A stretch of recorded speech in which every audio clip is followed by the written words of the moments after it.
Good afternoon, everybody. Today we are going to learn a new lesson. The name of our lesson is a play. बघा विद्यार्थ्यांनो, आज आपल्याला 2.5 हा lesson सुरू करायचा आहे. त्याचं नाव आहे अ प्ले. प्ले म्हणजे काय? नाटक. आता नाटक म्हटलं की त्यामध्ये वेगवेगळे पात्र येतात. ज्याप्रमाणे आपण पिक्चर बघत असतो, पिक्चरमध्ये वेगवेगळे कॅरेक्टर्स असतात. नायक असतो, खलनायिका असते, तुमच्या भाषेमध्ये हिरो असतो, हिरोईन असते, व्हिलन असतो, हिरोची मित्रमैत्रिणी असतात, बाकीचे छोटे मोठे कॅरेक्टर्स दाखवलेले असतात. मग अशा प्रकारे नाटकामध्ये वेगवेगळे भाग असतात. तशाच प्रकारे नाटकामध्ये पण मग काय असतात? पात्र असतात. पात्र म्हणजे काय? मग कॅरेक्टर्स असतात, हिरो, हिरोईन, एक्सेट्रा एक्सेट्रा. मग आता ज्याप्रमाणे बघा, तुम्ही पिक्चर बघायला जातात, पिक्चरचे 2 भाग असतात. सुरुवातीचा पिक्चर आणि मध्य इंटरवल नंतरचा पिक्चर, बरोबर आहे. मग आता या नाटकामध्ये पण त्याचे पार्ट पडलेले असतात. एक पार्ट, 2 पार्ट, 3 पार्ट. आता रायटर किंवा प्ले रायटर किती मोठं नाटक लिहितो त्याच्यावर त्या नाटकाचे भाग पडत असतात. Part, play, act 1, act 2, act 3, act 4 etcetera etcetera. आले लक्षात? मग आता या ठिकाणी आपल्याला एक प्ले बघायचं आहे. ते प्लेचं बॅकग्राऊंड आहे किंवा सेटिंग आहे. बघा, सेटिंग कुठली आहे? या ठिकाणी आपल्याला ही स्टोरी घडत आहे तर अंधेर नगरीमध्ये. अंधेर नगरीचं एक राज्य दाखवलेलं आहे आणि त्या राज्यामध्ये चौपट नावाचा राजा आहे. तो राजा थोडासा विचित्र आहे आणि त्याचं राज्य पण थोडंसं विचित्रच आहे. कारण या राज्यामध्ये तुम्हाला जर वस्तू घ्यायच्या असतील तर दुसरी वस्तू म्हणजे वस्तूच्या बदल्यात वस्तू या ठिकाणी विकत मिळत असते. अतिशय छान असं चाललेलं असतं. परंतु एके दिवशी काय होतं, दरबारामध्ये एक संन्यासी येतो आणि न्याय मागायला 1-2 चोर येतात. ते काय करतात? न्याय मागायला येतात. चोर म्हणतो की मी चोरी करत असताना माझ्या मित्राला दुखापत झाली आणि तो त्या ठिकाणी मृत्युमुखी पडला. मग मी ज्याच्या घरी चोरी करत असतो त्याच्यामुळे माझा मित्र दगावलेला आहे. मग मी ज्याच्या घरी चोरी केली त्याला तुम्ही दोषी धरा. मग आता तो घरमालक म्हणतो की मी ज्याच्याकडून घर बांधून घेतलं तुम्ही त्याला दोषी धरा. मग अशा प्रकारे ही काय होते? एक साखळी तयार होते. जो तो काय करतो, आपला जे काही ब्लेम आहे, आपला काही दोष आहे तो दुसऱ्या व्यक्तीवर थोपवण्याचा प्रयत्न करत असतो. आणि सगळ्यात शेवटी मग काय होतं, एका संन्यासावर हा काय येतो? दोष येतो. आणि तो संन्यासाचे जे गुरु असतात ते गुरु काय करतात? मग सगळ्यात शेवटी दरबारात येतात. ते आपल्या संन्यासाला वाचवण्यासाठी दरबारात येतात आणि सगळा दोष आपल्यावर घेतात. आणि सरते शेवटी मग ते काय करतात? ते सांगतात की आजच्या दिवशी जो कोणी फाशीला जाणार आहे त्याला काय होणार आहे? तो म्हणजे संपूर्ण भारत देशामध्ये त्याच्या नावाचं राज्य होईल आणि तो राजा महान असा सम्राट बनणार आहे. आणि चौपट हा जो राजा असतो अंधेर नगरीचा, तो थोडासा विक्षिप्त असतो आणि त्यामुळे तो स्वतः काय करतो? फाशीला जातो. अशा प्रकारे अशी एक मनोरंजक अशी स्टोरी आहे. ही स्टोरी म्हणजे दुसरं तिसरं काही नसून भारतीय जी अर्थव्यवस्था आहे, समाज व्यवस्था आहे, जे राजकारण भारतामध्ये सध्या घडत आहे त्या राजकारणावर काय आहे? एक सटायर केलेला आहे किंवा उपहासात्मक अशा प्रकारे हे नाटक लिहिण्यात आलेलं आहे. चला तर मग विद्यार्थ्यांना, आपल्याला हे नाटक बघायचं आहे. सगळ्यांनी मग पुस्तक काढा. त्यासाठी आपल्याला थिएटरमध्ये जाण्याची गरज नाही. नाटक बघण्यासाठी आपल्याला काय करावं लागणार आहे? पुस्तक काढावं लागणार आहे. मी ते वाचणार, तुम्ही ते ऐकायचं आणि समजून घ्यायचं. आलं लक्षात? चला मग पुस्तक ओपन करा. पेज नंबर 55 काढा. A play, part first, scene first, a king's court. बघा, हा सीन कुठं घडत आहे? राजाच्या दरबारामध्ये. The court awaits the arrival of the king. Awaits म्हणजे काय? वेट, वाट बघतायत. कोणाची वाट बघत आहे? राजाची वाट बघत आहे. 2 guards are standing front right of the stage. दरबारामध्ये राजाचं जे सिंहासन आहे त्या सिंहासनाजवळ 2 सैनिक उभे आहेत. आले लक्षात? First guard. आता पहिला जो सेवक आहे तो काय म्हणतो बघूया आपण. या ठिकाणी नाव देता काय सांगितलं त्यांनी? First guard, second guard. मग फर्स्ट गार्ड काय म्हणतो? To the second guard. मग आता कन्व्हर्सेशन चाललंय, संवाद चाललेला आहे कोणाकोणामध्ये? पहिला सेवक आणि दुसरा सेवक. याच्यामध्ये पहिला सेवक कोणाशी बोलतोय? दुसऱ्या सेवकशी. काय म्हणतो ते बघूया आपण. Be alert, the king is about to arrive. पहिला जो सेवक आहे तो दुसऱ्या सेवकाला काय सांगतो? आता तू व्यवस्थित सावधानपूर्वक उभं राहा, कारण का आता राजाचं आगमन दरबारात होणार आहे. Second guard. Who wants to be alert? It seems like one long sleep in this land. I am at ease all day though I am a guard. बघा, आता सेकंड गार्ड काय करतो? विक्षिप्तपणे उत्तर देत आहे. म्हणजेच तो या ठिकाणी जे राज्य आहे त्या राज्यावर टीका करण्याचा प्रयत्न करत आहे. या राज्याची जी परिस्थिती आहे ती परिस्थिती आपल्याला सांगण्याचा प्रयत्न करत आहे. काय सांगतो बघा, हु वॉन्ट्स टू बी अलर्ट, कोणाला जागरूक राहायचं आहे. पहिल्या गार्डने काय सांगितलं, सेकंड गार्डला तू जागरूक राहा. मग सेकंड गार्ड उलट त्याला काय सांगतो की कोणाला जागरूक राहायचं. Life seems like one long sleep, आयुष्य म्हणजे काय, मग इथं एक पूर्णतः अशी शांत अशी झोप आहे. लॉंग स्लीप म्हणजे काय, अखंड चालणारी अशी निरंतर अशी झोप आहे, निद्रा आहे. I am at ease all day, आणि मी संपूर्ण दिवसभर, इज म्हणजे काय, आराम करत असतो. दो आय एम अ गार्ड, जरी मी सेवक असलो तरी मी काय करतो, दिवसभर आराम करत असतो.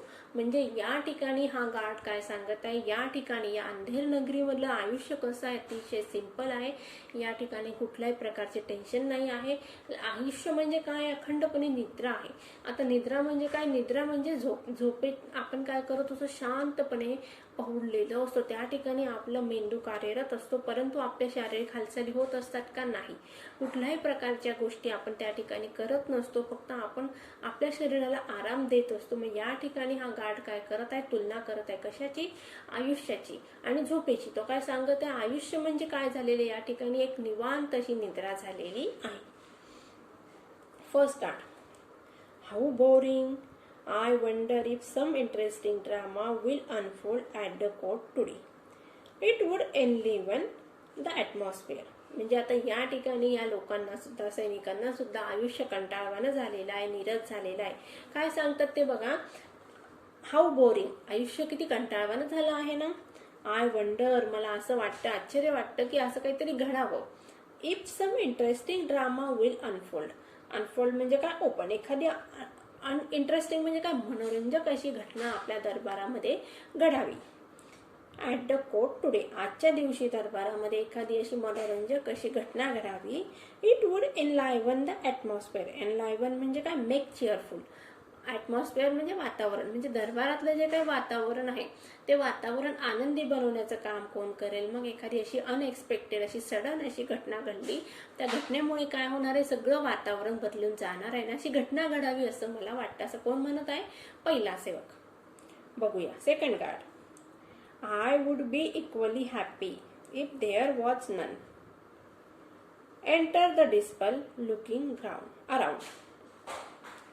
मग आता सेकंड गार्ड काय म्हणतो, I would be equally happy, मी सुद्धा आनंदी होईल तुझ्याबरोबर. इफ देअर वॉज नन, जर या ठिकाणी काहीच झालं नाही तर.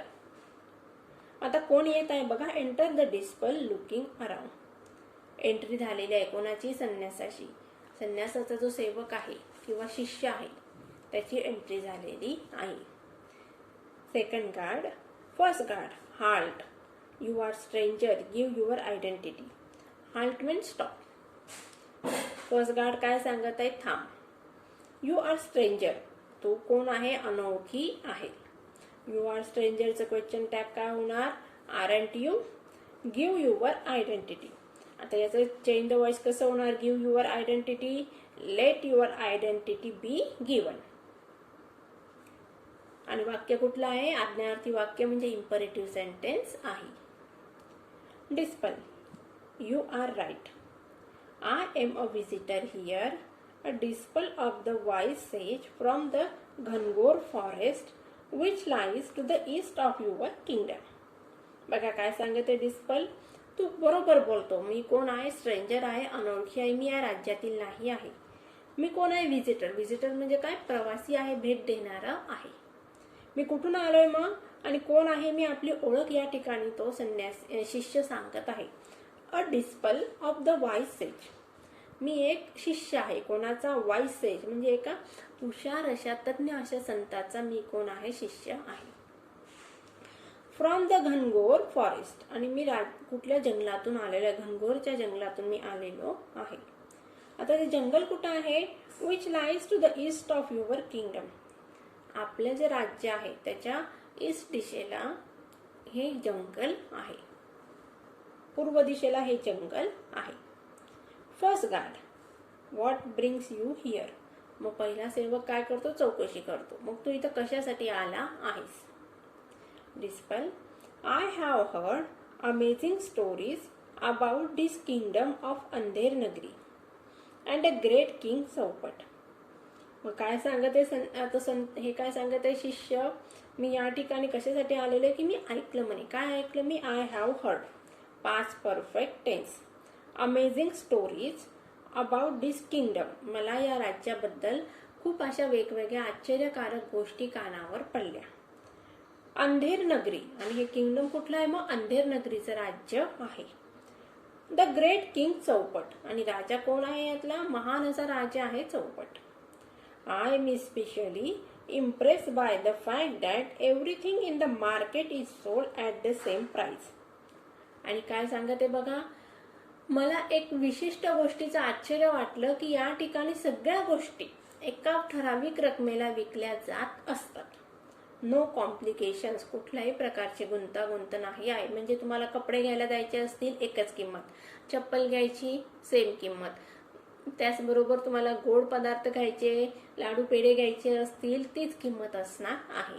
मग कुठल्याही प्रकारची गुंतागुंत नाहीये की ही वस्तू कितीला येणार मग त्याचे कमी करा किंवा ही जास्तच होता असं घासघीस करण्याची किंवा भाव करण्याची गरज नाही आहे. सगळ्या गोष्टी एकाच किमतीला मिळतात आणि त्यामुळे मला या राज्याबद्दल आश्चर्य वाटलं आणि म्हणून मी या ठिकाणी आलेलो आहे. अशी माहिती कोण देतं? शिष्य देत आहे. First guard, you have heard right. In our land, you can buy the most rich and delectable sweets for the same price as an equal measure of vegetables. बघा, you have heard right. तू बरोबर ऐकलं आहे. कोण म्हणते असं? First guard. कोणाला सांगत आहे? त्या शिष्याला सांगत आहे. You have heard right. Question tag काय होणार? haven't you? In our land, आमच्या राज्यामध्ये काय होते? आमच्या राज्यामध्ये you can buy the most rich and delectable. Delectable means delightful. या ठिकाणी काय सांगितलंय? You can buy the most rich, तू विकत घेऊ शकतो. Can is a modal auxiliary verb. Most rich म्हणजे अतिशय महागडी अशी वस्तू, आणि डिलेक्टेबल म्हणजे काय? डिलाइटफुल, तुझ्या मनाला आवडणारी अशी गोष्ट. स्वीट्स म्हणजे गोड पदार्थ, म्हणजे लाडू पेढे वगैरे वगैरे, मिठाई. फॉर द सेम प्राइस, एकच किमतीला, म्हणजे महागडी वस्तू सुद्धा त्याच किमतीला आणि गोड पदार्थ मिठाई सुद्धा त्याच किमतीला. As an equal measures of a vegetables, आणि भाज्या सुद्धा तुला त्याच किमतीला मिळतील. टका सर भाजी, टका सर खाजा. I am quiet happy about it. It makes life easy. म्हणजे बघा, टक्का हे काय? या ठिकाणी चलन आहे. या ठिकाणी आपल्याकडे ज्याप्रमाणे भारतामध्ये रुपया हे चलन आहे त्याप्रमाणे या राज्यात काय? मग टक्का हे काय? चलन आहे. म्हणजे टक्का देऊन तुम्हाला भाजी पण मिळणार आणि टक्का हे चलन देऊन तुम्हाला खाज्या पण मिळणार, म्हणजे खाण्याचे पदार्थ, गोड पदार्थ पण त्याच किमतीला मिळणार. I am quiet happy about it. It makes life easy. आणि मी ह्या गोष्टीमुळे काय झालेलो आहे? आनंदी झालेलं, त्यामुळे आयुष्य कसं झालेलं? अतिशय आरामदायक झालेलं आहे. बघा, या ठिकाणी हे काय? उपहासात्मक विडंबन या ठिकाणी करण्यात आलेलं आहे. आता भाजीची किंमत आणि कपड्यांची किंमत यांच्यामध्ये कंपॅरिझन होईल का? नाही. भाजी डेफिनेटली आपल्याला काय मिळणार? स्वस्तच मिळणार. आणि त्या कंपॅरिझनमध्ये कपडे कसे मिळणार? महाग मिळणार. घर घ्यायचं असलं, घराची किंमत महाग आहे आणि स्वीट्स म्हणजे मिठाईची किंमत कशी आहे? स्वस्त आहे त्या कंपॅरिझनमध्ये. परंतु हे अंधेर नगरीचं जे राज्य आहे त्या राज्यामध्ये सगळ्या गोष्टी कशा मिळतात? ॲट इक्वल लेवल, म्हणजे एका समान पातळीवर एक समान असं चलन दिल्यानंतर तुम्हाला सगळ्याच गोष्टी मिळतील. त्या ठिकाणी तुम्हाला पैसे जास्त कमवायची गरज आहे का? नाही. घासघीस करायची गरज आहे का? नाही. अतिशय सोपं, साधं, सरळ असं आयुष्य आहे. या लोकांसमोर कुठल्याही प्रकारचे प्रॉब्लेम्स नाही आहे, कॉम्प्लिकेशन्स नाही आहे. त्यांचं आयुष्य अतिशय शांत, निवांत आहे. It makes life easy. ज्याने काय झालेलं आहे? आयुष्य कसं झालेलं आहे? अतिशय सोपं झालेलं आहे. डिस्पल. So it should. It would be a good idea to settle in this land. But first, I would like to attend the court today and pay my respect to the mighty King चौपट. मग तो शिष्य काय सांगत आहे? मला या राज्यामध्येच राहायचं आहे, त्यामुळे मी काय ठरवलेलं आहे, मी सगळ्यात पहिले आता हे राज्य बघणार आणि त्याचबरोबर राजाला नमस्कार करणार, राजाची भेट घेणार आणि नंतर मी या ठिकाणी राहणार की नाही याचा डिसिजन घेणार आहे. काय सांगतो बघा तो. So it would be a good idea to settle in this land. Good idea म्हणजे काय, एक चांगली कल्पना असतात. टू सेटल इन म्हणजे काय, या ठिकाणी स्थायिक होण्याची. To be settle in is a phrase. तुम्हाला परीक्षेमध्ये फ्रेजेस विचारले जात असतात. मग आता use this phrase in your own words. To be settle in. My brother settle in America. Okay. But first I would like to attend the court. शिष्य काय सांगत आहे, मग सगळ्यात पहिले मला काय करायचं होतं, या कोर्टमध्ये दरबारात यायचं आहे आणि म्हणून मी इथं आलो. Pay my respect to the mighty king Chaupat. आणि मी माझा आदर किंवा राजाचा नमस्कार करण्यासाठी किंवा राजाला सन्मान व्यक्त करण्यासाठी मी या ठिकाणी आलेलो आहे. Second guard. You may stand there pointing out with those people who are in a queue. मग सेकंड गार्ड काय सांगतो त्या शिष्याला की तू त्या ठिकाणी जाऊन थांब. बाकीचे लोक पण त्या ठिकाणी थांबलेले आहेत, तू त्या ठिकाणी जाऊन त्या रांगेत थांब. Loud voice from backstage. Here you people. Here comes the most noble, most revered, most gracious, most learned King Chaupat of this vast kingdom. Make way for the king. Bow to the royal monarch. बघा आता या ठिकाणी राजाचं आगमन दरबारात होत आहे आणि राजाचं आगमन होण्यापूर्वी दवंडी दिली जात आहे किंवा राजा येत आहे सांगण्यासाठी काय केलं जात आहे, सांगितलं जात आहे. काय सांगितलं जात आहे बघा. Loud voice from the back stage. म्हणजे स्टेजच्या मागून जोरात आवाज आलेला आहे. काय आवाज आला बघा. Here you people. ऐका लोकांनो, ऐका. Here comes. बघा या ठिकाणी हिअर आणि हिअर मी तुम्हाला सांगितलं होतं होमोफोन्स. होमोफोन्स म्हणजे काय, pronunciation is same but their meaning is different and their spelling is also different. आता हिअर HEAR हिअर म्हणजे ऐकणे, बरोबर आहे. आणि HERE हिअर म्हणजे या ठिकाणी. म्हणून हे दोघं वर्ड्स काय आहे, होमोफोन्स आहेत. Here comes the most noble, most reward. आता या ठिकाणी हे सगळे काय आहेत, ऍडजेक्टिव्ह्ज आहेत. कोणाच्या बद्दल माहिती सांगतायत ते, राजाबद्दल. Here comes the most noble. Noble म्हणजे उदात्त, revered, gracious and most learn king Chaupat of this vast kingdom. या अवाढव्य अशा साम्राज्याचा सम्राट येत आहे. Make way for the king. आणि राजाला येण्यासाठी रस्ता मोकळा करा. आणि पुढे काय सांगितलंय, बो टू द रॉयल मोनार्च. आणि जो एम्परर आहे, महाराज आहे, त्यांना सगळ्यांनी वाकून नमस्कार करा. Bow to the royal monarch. याचं चेंज द व्हॉइस काय होणार, let the royal monarch be bow. Okay. बघूया पुढे. King Chaupat arrives to the fanfare of bugles and drums and takes his place on the throne. आता या ठिकाणी राजाचं आगमन झालेलं आहे. या ठिकाणी वाजंत्री किंवा मोठे दवंडी पिटवण्यात आलेली आहे. आता राजाने मग काय केलेलं आहे, तो सिंहासनावर बसलेला आहे.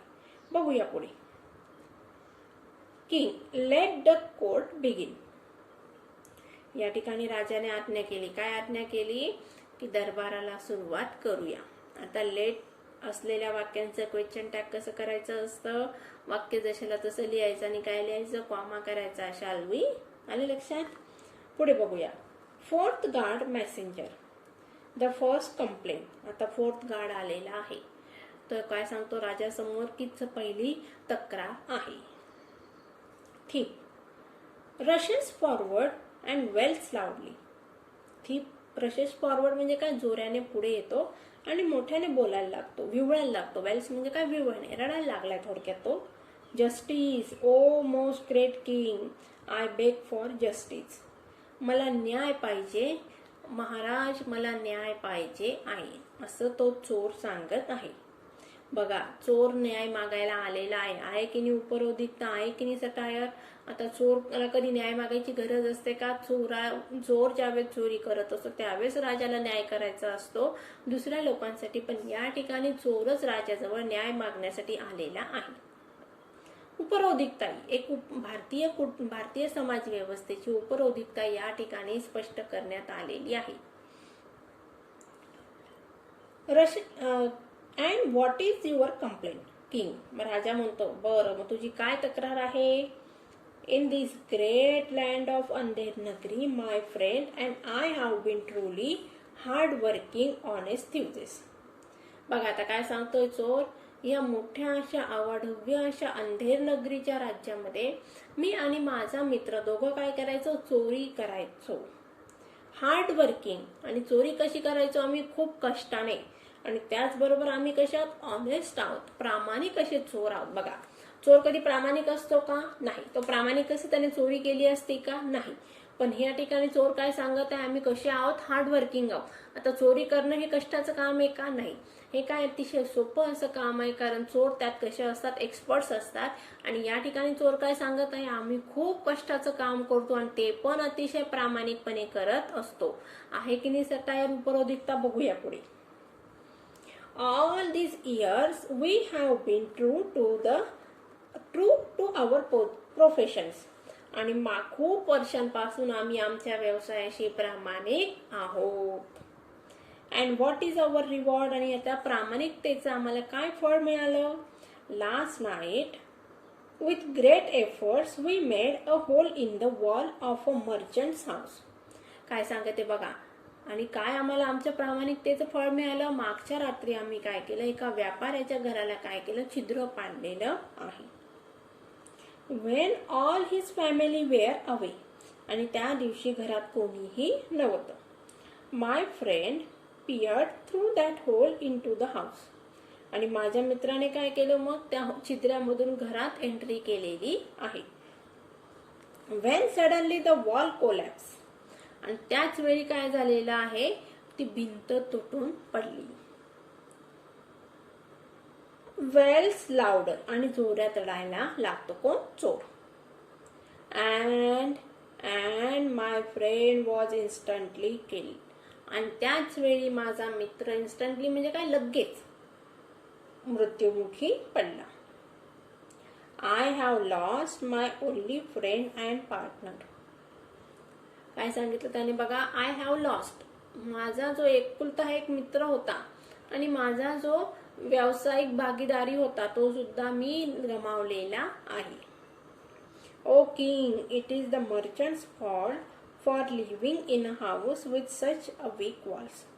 आता चोर काय सांगते बघा, मग आता हा दोष कोणाचा आहे, तर मग व्यापाऱ्याचा आहे. कारण का, तो अशा घरामध्ये राहत होता की ज्याच्या भिंत कशा होत्या, कमकुवत होता.